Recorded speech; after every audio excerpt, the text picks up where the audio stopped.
Hello everyone, আজকে চলে গেছিলাম আমারই ছোটোবেলার বান্ধবী তার বিয়েতে। তো চলো তার বিয়ের মেনুটা শেয়ার করা যাক তোমাদের সবার সাথে। আর এখানে খেতে যেতে দেরি হচ্ছিলো বলে আমার বরটি মোবাইল ঘাঁটতে ব্যস্ত হয়ে গেছিলো।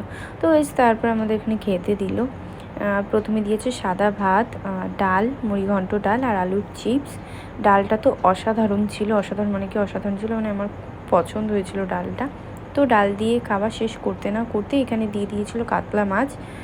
তো পেটির পিস পাইনি বলে তাই দাগার পিসটা খেতে হয়েছে, কিন্তু মাছ রান্নাটাও অসাধারণ হয়েছিল।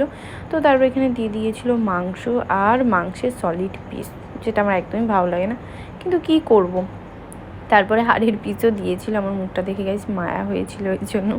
তো তারপরে এখানে দিয়ে দিয়েছিল চাটনি আর পাঁপড়।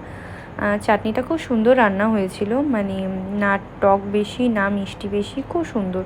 আর তারপর এখানে শেষ পাতে ছিল রসগোল্লা। তো গাইজ আমি রসগোল্লা খাই। আর ব্লগটা এই পর্যন্ত, ভালো লাগলে লাইক কমেন্ট শেয়ার করো। By guys.